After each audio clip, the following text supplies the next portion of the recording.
Oi, gente, tudo bem com vocês? Para o primeiro vídeo do ano, nós trouxemos principalmente para o público adulto uma sugestão sensacional de filme.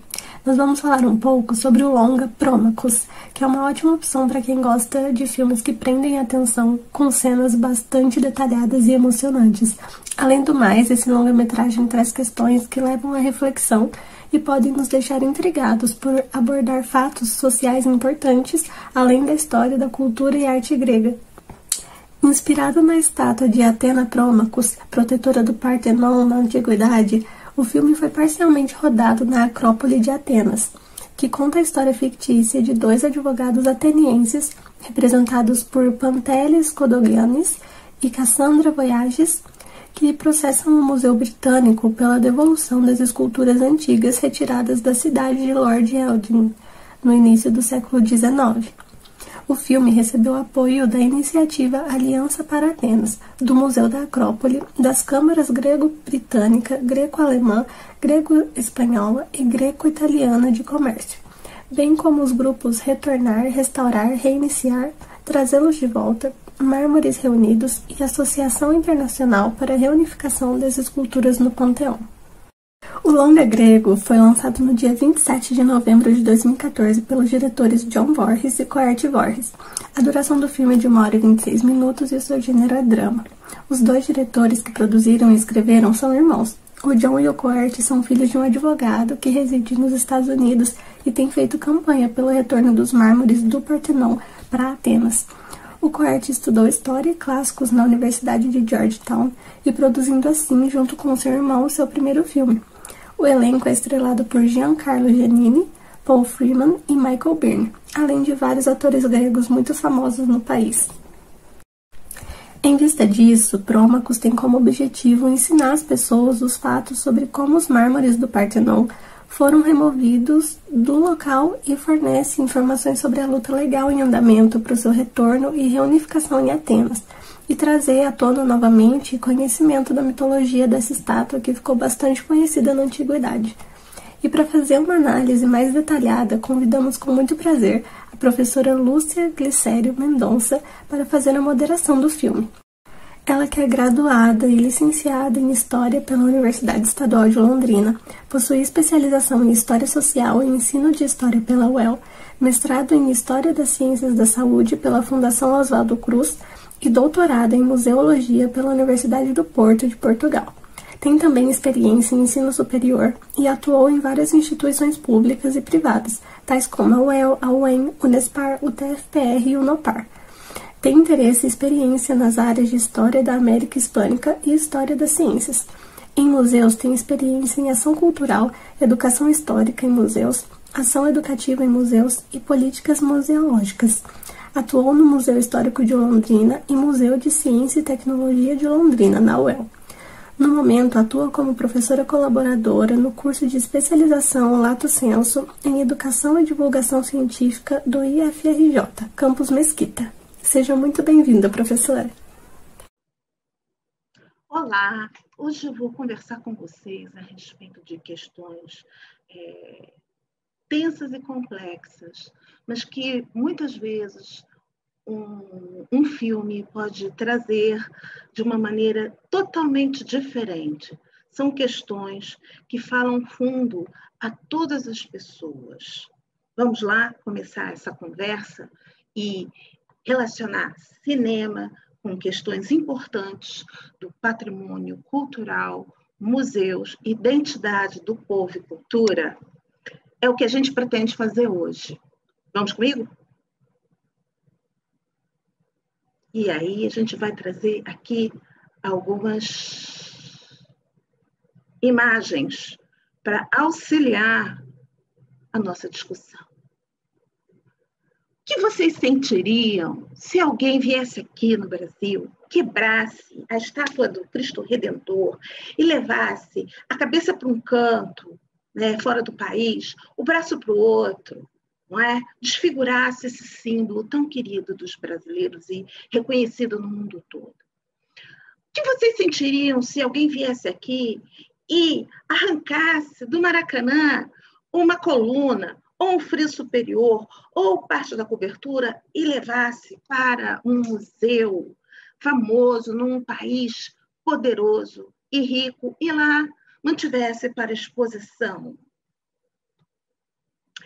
E mesmo com o Pão de Açúcar, esse símbolo, essa paisagem urbana que a Unesco reconheceu como patrimônio cultural, se alguém viesse aqui com picareta, britadeira, desfigurasse tudo e levasse amostras dessa rocha para vários países fora, para que as pessoas não precisassem vir aqui e pudessem ver lá, mas que com isso também desfigurasse todo esse ambiente tão reconhecido e que o mundo todo também estabelece uma ligação com o nosso povo e com a nossa cultura.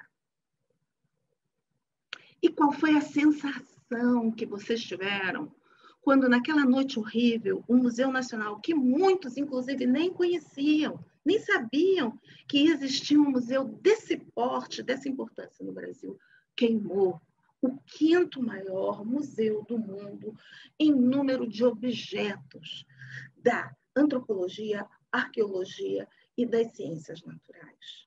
Como é que vocês sentiram? Eu fiquei mortificada, fiquei abaladíssima. Enfim, são essas sensações, esses sentimentos, né, em relação ao patrimônio, esses símbolos culturais, esses objetos que estabelecem uma relação de identidade com o povo e a sua cultura, né, que o filme Promachos, do grego, First Line em inglês e a primeira linha, título em português, de 2014, se propôs discutir. Esse filme foi escrito, dirigido e produzido pelos irmãos Kurt e John Voorhees. Os irmãos Voorhees são filhos de um advogado de origem estadunidense e mãe grega.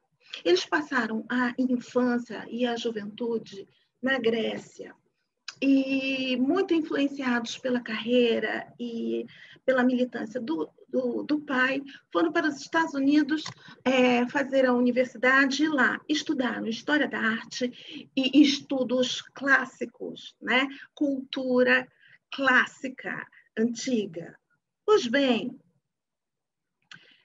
eles, né, depois que estudaram, se colocaram a imaginar como iriam produzir um trabalho, né, que originou do resultado desses estudos todos. E decidiram fazer esse filme para falar dos mármores do Partenon, né? São mármores originários do templo da deusa Atena, protetora da cidade de Atenas, na Grécia. Ele fica na Acrópole, lá nessa cidade, em Atenas. Partes né, desse templo em mármore foram retirados por esse senhor que está aí na pintura, o Lord Eugene. Lord Eugene era um diplomata britânico que estava a serviço diplomático na Grécia, no período em que esse país estava ocupado, essa região estava ocupada pelo Império Otomano, ou seja, não era uma região independente, estava sob domínio de outra,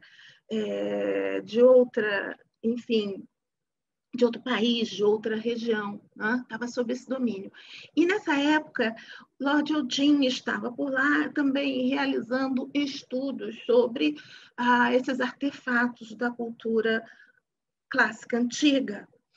E ele retirou de lá blocos, frisos, algumas esculturas e levou para Londres. E acabou por entregá-los ao Museu Britânico. E desde lá, desde essa época, desde o início do século XIX, esses objetos estão sob a guarda, propriedade e estão expostos nas galerias desse famoso museu, São aproximadamente 120, 130 metros de frisos, relevos e estátuas que estão lá até hoje. O filme, ele é uma proposta, né? E é inspirado na luta que os gregos têm desenvolvido ao longo desses 2 séculos para recuperar esse importante patrimônio, né? Ou seja, desde que os mármores saíram de lá, existem iniciativas para recuperar esses objetos. No entanto, apenas após a segunda metade do século XX é que esses esforços começaram a tomar mais força, né? Começaram a ser mais organizados, né? E constantes. Na década de 80, após a Grécia sair de um longo período de ditadura e alcançar condição de democracia, a ministra da Cultura empossada, então, a atriz Melina Mercouri, né, começou a realmente desenvolver esforços oficiais concretos para a retomada desse patrimônio para a Grécia. Né? A Melina tinha vamos dizer, uma visibilidade mundial, porque ela tinha sido uma atriz de fama durante a década de 50 e 60, inclusive sendo indicada ao prêmio de melhor atriz no Festival de Cannes e participou de filmes assim glamurosos em Hollywood, né?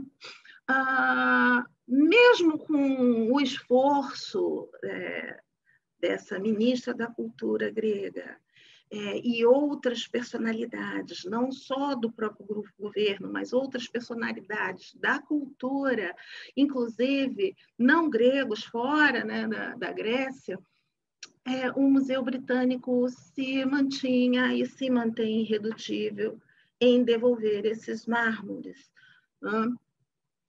Um momento em que novamente se tentou, né, devolver, né, solicitou a devolução, né, a Grécia solicitou a devolução, foi em 2004, por ocasião das Olimpíadas, que muitas pessoas consideraram muito apropriado que os mármores voltassem nessa data tão significativa, né? Mas mesmo assim, nem a realização das Olimpíadas de 2004, né, foi suficiente para demover a opinião e mudar, né, o posicionamento dos responsáveis pelo Museu Britânico.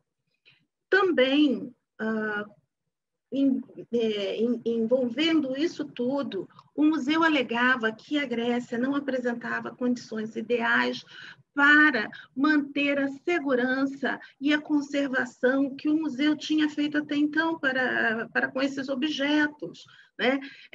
Seja porque Atenas não tinha um grande museu com tecnologia e pessoal treinado para dar as mesmas condições que o Museu Britânico oferecia, seja porque até então a Grécia não tinha, embora tendo retornado a um governo democrático, condições financeiras, políticas estáveis para evitar ou um ataque bélico, um ataque terrorista, ou, enfim, maiores problemas de intempéries. O que levou ao governo grego a envidar esforços para construir um novo, enorme, moderno e fantástico museu da Acrópole, que foi inaugurado em 2009. Embora todos os esforços, o Museu Britânico se mantém irredutível.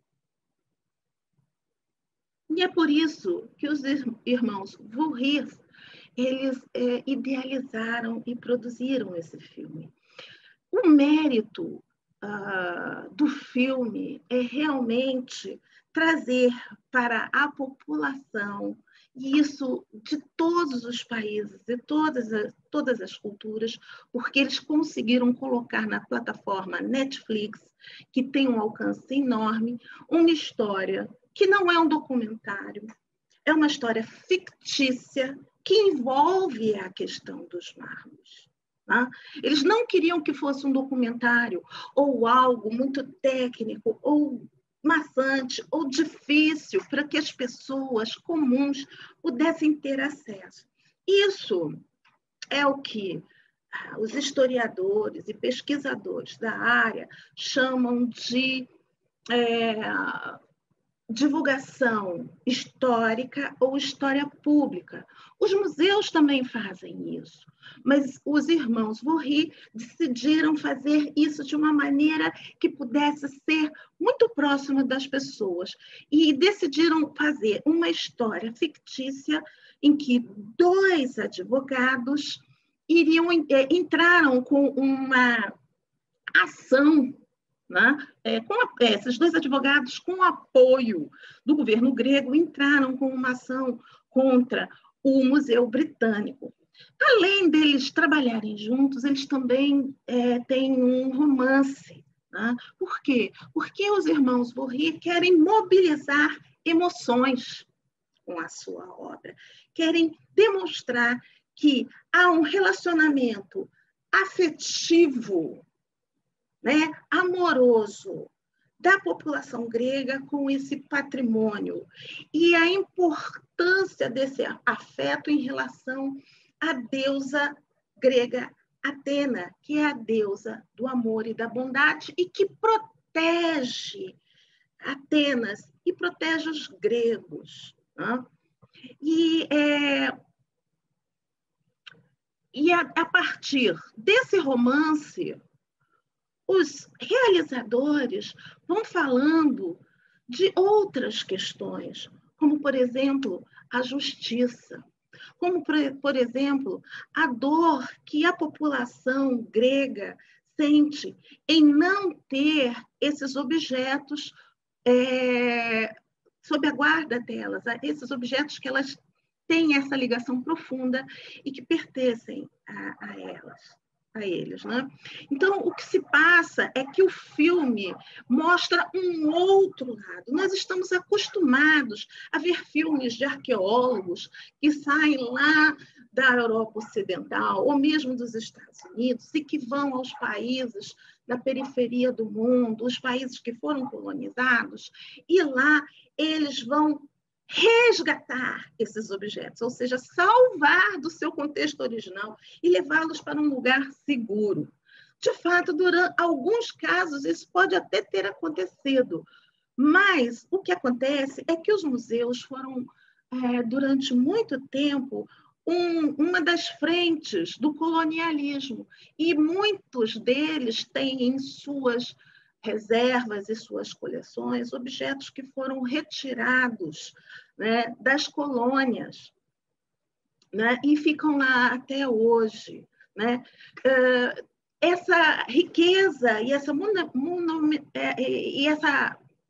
dimensão grandiosa, monumental desses museus foi, de fato, criada a partir daquilo que foi retirado das colônias. E muito disso ainda está lá até hoje. E o filme mostra o outro lado, não é? O que existe menos em termos de produção cinematográfica. Não é? Nós, com esse filme, podemos ver como essa gente, como o povo grego se sente em relação a isso. E o realizador, ele quer exatamente mobilizar esses sentimentos em outras pessoas que não são gregas, que essas pessoas assumam essa militância ou assumam essa causa como se fossem suas, que elas se coloquem no lugar do outro, que elas desenvolvam alteridade pela causa. Então, é esse o objetivo do filme. Então, você percebe ao longo do filme que ele coloca frente a frente, né, numa mesa de negociação, antes, nas sessões de acordo com as partes do Museu Britânico e com o casal de advogados, e do outro lado, Quando eles perdem a causa, porque o Museu Britânico ganha a causa, inclusive nessa história fictícia, nessa ação em um tribunal internacional, não é? Isso não aconteceu ainda, ou não acho que vai acontecer, porque todos os envolvidos não entendem que deva ser essa a solução, mas ele coloca, né, dessa maneira no filme. Inclusive, esse filme foi realizado durante o período de crise econômica da Grécia.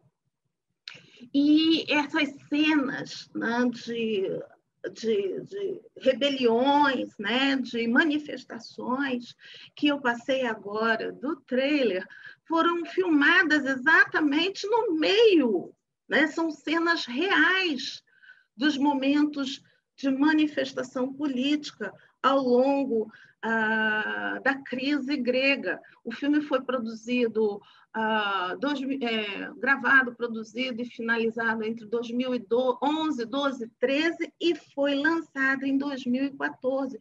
Então, eles puderam filmar e mostra, é interessante, né, pelas metáforas, né, do cinema, como essa relação de poder, esse filme traz isso, não é?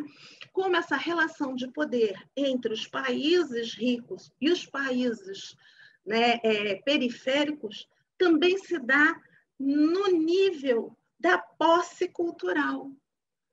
E não apenas por influência de música ou de outros produtos culturais, mas pela guarda e poder desses objetos que foram retirados dos países de origem enquanto eles foram colônias, ou seja, é o processo de colonização do qual os museus foram instrumentos também dessa forma, né, de poder. E como resolver esse problema? Muitos grupos e pessoas especializadas estão tentando interceder para resolver essa questão, né? Depois de muitos anos, né, que os patrimônios em todo o mundo sofreram danos, saques, roubos, né?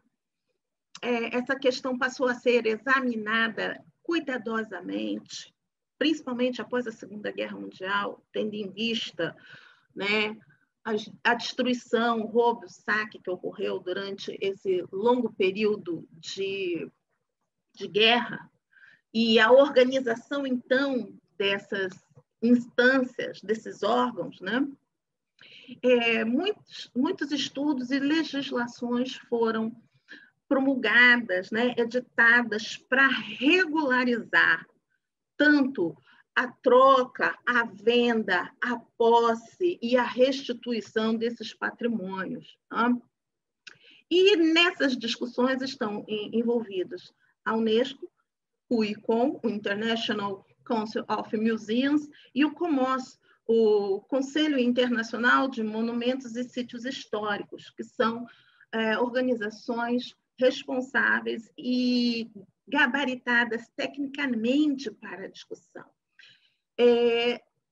A partir dos anos 60, uma legislação, né, começou a ser elaborada e editada, principalmente com o fim do período colonial moderno, não é? Porque tinha que se resolver essas questões. Onde estavam os patrimônios, se eles iriam retornar, se eles não iriam retornar, e impedir que novos extravios ocorressem. Então, essa legislação veio organizar, mas ela não é retroativa, ela ficou só de 1960 para diante. Assim como em 1970, outra regulamentação veio, né, definir mais fielmente, mais organizadamente essa situação. Só que os casos como os mármores do Parthenon ficam para trás, porque eles saíram de lá no início do século XIX. Então, os casos coloniais ainda estão em discussão e vai depender muito de uma nova mentalidade que tem ganhado força atualmente, né? mobilizada, né, e incitada pelos movimentos sociais e estudos decoloniais, que entendem que esses patrimônios e a cultura dos países que foram colonizados devem ser restituídos e respeitados. Então, hoje, muitos museus no mundo que têm objetos de países colonizados estão revendo, né, suas políticas, tanto política de aquisição, como principalmente a política de descarte. Eu lembro quando eu estive fazendo meu doutorado na Europa, em Portugal, que a grande questão que se colocava, que é a época, inclusive, da crise grega, 2011, a crise em Portugal, Irlanda e Itália, que a grande questão de sustentabilidade das instituições museológicas, do ponto de vista econômico, ter dinheiro para se manter, era uma política de descarte, porque eles não sabiam o que fazer com a grande quantidade de peças que eles acumularam ao longo do tempo e eles tinham que descartar. O descarte, lógico, não é jogar fora, mas teriam que vender, teriam que doar, e isso tem que ser muito bem estudado. Então, além das populações e culturas que foram colonizadas estarem solicitando de volta seu patrimônio, há também esse excesso, né, de objetos sob guarda desses museus. E muitos deles estão revendo e entendendo que não é só uma questão de direito desses países e sociedades e culturas, né? Mas também uma condição até de sustentabilidade das instituições. Enfim, essas regulamentações dadas pelos órgãos internacionais, no momento, estão mais focadas na restituição de objetos sagrados e despojos humanos, porque há muitos museus de antropologia e história natural que têm despojos humanos, e isso é uma questão muito delicada da ética museológica. Então, os esforços agora estão para dar prioridade para esse tipo de patrimônio e restituição de seus objetos sagrados, principalmente para as culturas naturais, nativas dessas regiões, né? Então, culturas indígenas, culturas nativas, culturas aborígenes. Eles, paulatinamente, estão conseguindo reaver esses objetos, ou sagrados, ou despojos de indivíduos, seres humanos, né? Para poder fazer o enterro de acordo com a tradição e a crença e o respeito à cultura deles, né? Então, esses esforços têm sido para isso. Agora, outros objetos também estão sendo estudados. E muitos museus ou governos, como, por exemplo, a França, têm tomado a iniciativa de devolver objetos africanos, principalmente para Benin, que vai inaugurar em breve um museu fantástico para receber esses objetos. Ou mesmo o Museu da África, na Bélgica, que foi totalmente reestruturado e vai mudar completamente suas políticas, né, reconhecendo o que o período colonialista fez com as nações e com as regiões colonizadas. Bem, essa questão dos mármores do Templo de Atena, ela mobiliza muitas pessoas, porque além de ser um patrimônio grego, como ele influenciou toda a história, né? História ocidental, considerado patrimônio mundial. Por isso que eu dei o exemplo da paisagem do Rio de Janeiro, que a gente, em certa medida, pode fazer um paralelo, mas eu fiz isso para mobilizar a emoção de vocês. Ou seja, usar os mesmos mecanismos que os realizadores, os irmãos Voorhees, utilizaram no seu filme. Então, dessas pessoas, né, dessas celebridades conhecidas mundialmente que estão envolvidas na causa é a Amal Clooney, né? É uma grande advogada de direitos humanos e de direito internacional que se casou com o ator de Hollywood, George Clooney.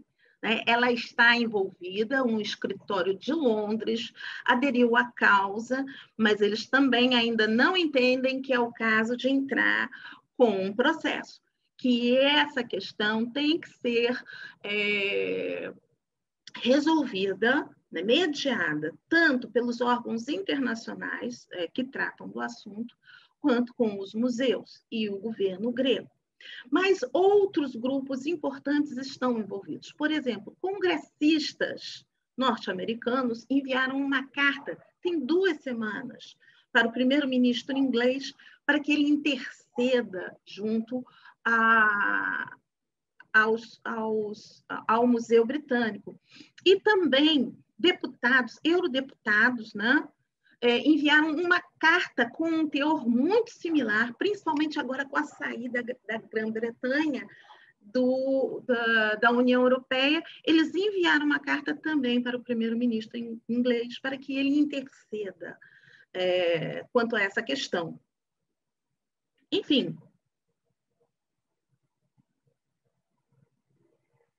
Mas qual foi, de fato, a mensagem mais importante que os realizadores queriam deixar com esse filme?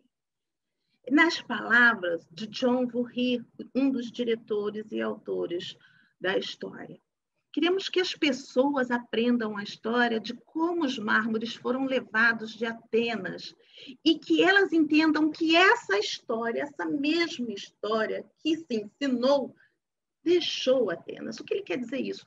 Toda a história sobre a grandiosidade de Atenas, com parte desse templo, saiu de lá, foi embora. Quando Eugênio pegou os mármores ele levou a alma de Atenas antiga, pois as ideias de sacrifício, a defesa do templo e da deusa, as ideias que conduzem a uma sociedade saudável também se foram. Esse nome Promacos, foi inspirado nessa estátua que existia na frente do templo, que é a estátua da deusa Atena Promacos, que é a primeira da linha, à frente de batalha, aquela que protege. A ideia que esses realizadores queriam deixar é que é um sentimento de abandono e de desvalia que a cultura e o povo ateniense sente sem essa parte do seu patrimônio. Inclusive, a história, e na história, um estudioso é representado explicando como a retirada dos blocos e dos frisos abalou a estrutura do templo e descaracterizou a mensagem que ele continha na hora que ele foi projetado e construído.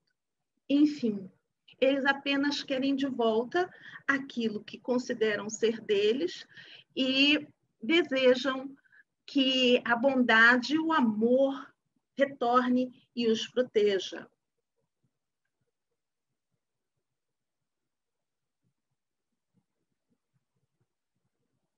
Enfim, estamos chegando ao fim dessa conversa. Espero que eu tenha contribuído para que vocês conhecessem um pouco mais dessa discussão e entendam que essa não é necessariamente a minha posição em relação a essa discussão, é apenas uma possibilidade de abordagem desse filme, e eu tentei ser fiel, o mais fiel possível, à mensagem que os criadores, que os realizadores queriam deixar. Do ponto de vista como historiadora, e agora eu trabalhando com o assunto de divulgação científica, onde eu atuo, vejo esse filme exatamente como isso, como uma peça de divulgação histórica, ou de história pública, que traz para o grande público, que tenta traduzir questões complexas, intrincadas, e que só apenas os grandes especialistas dominam, para que as pessoas comuns tenham contato com ela e compreensão. Uma outra discussão é que, em geral, nós vemos por aí filmes, né, que mostram um lado heróico dos arqueólogos, né, retirando esses objetos do seu local de contexto original, e esse filme vem fazer o outro lado, que é muito, muito raro, ainda mais feito assim com o cuidado, né? Esse filme foi bem feito, né? Ele usa de várias metáforas, é bonito, tem uma fotografia bonita, tem uma luz bonita, né? Embora alguns personagens estereotipados, mas também propositalmente estereotipados, né? Porque eles querem traduzir mensagens diferentes daquelas que os filmes sobre arqueologia, história, museus têm nos mostrado até hoje, né? Esse filme tem esse mérito. Ele pode não ser um grande filme com recursos ou com grande ação, mas ele tem esse mérito de trazer essas questões e dar um outro lado, uma outra perspectiva desses assuntos. Espero ter ajudado, né? E desejo que vocês aproveitem esse filme, que é um filme diferente. Na Netflix ele está com o título em inglês, The First Line, tá? Ou Promachus, vocês podem também digitar e vão logo encontrar. Foi uma grata surpresa ter encontrado, porque eu estava justamente procurando algo diferente e, por acaso, encontrei. Espero que as pessoas vejam, divulguem o filme para que seja possível outras abordagens e outras perspectivas de problemas que parecem distantes, mas que são muito mais próximos de nós do que imaginamos. Um abraço a todos e até a próxima. Obrigada. Esperamos que todos tenham gostado da análise e da moderação da professora Lúcia Mendonça. Agradecemos imensamente a sua participação. E se curtiu o vídeo, não esqueça de deixar o seu like, aproveita e já se inscreve no canal e compartilha com toda a família e amigos. Um beijo e não se esqueça de ativar o sininho para receber notificações sempre que a gente postar um vídeo novo. Até mais!